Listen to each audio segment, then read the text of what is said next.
Okay, so let's say you've gotten to the point where you feel like you're ready to finish your book. You put in all the information about ancestors that you wanted, and your book feels like it's at a place where it's getting close to being complete.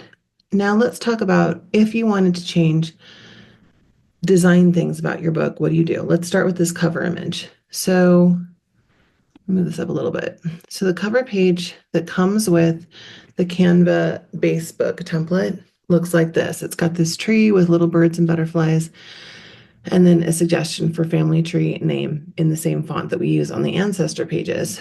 Now, we're not going to talk about font in this video. That's going to be the next one. But if I wanted to change this cover image, it's actually very easy. I can just delete this, and then I could upload a photo.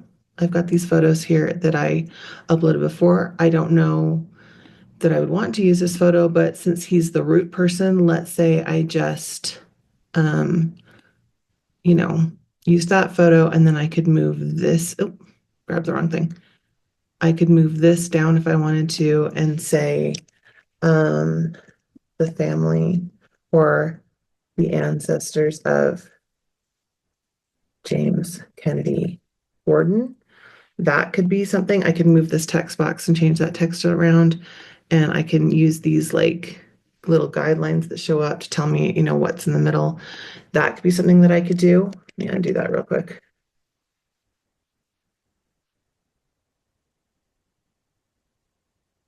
Okay, sorry. Lots of clicks. I could also just leave it like this, but choose a different graphic, and I could go over to the Canva elements that we talked about using, and let me just do family tree and see what comes up. I could do photos or graphics. Let's do graphics. All sorts of wonderful graphics come up that have that little crown on it saying that it's pro, but this one over here, this one's not a pro. So we could use this family tree.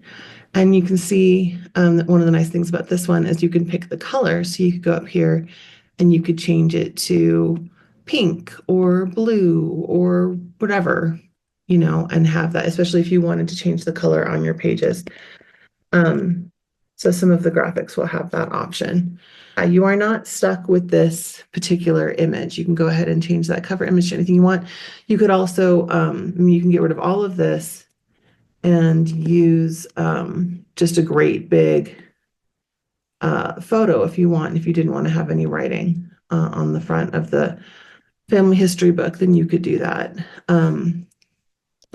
It's just a matter of style, a matter of preference. So that's how you change the cover image.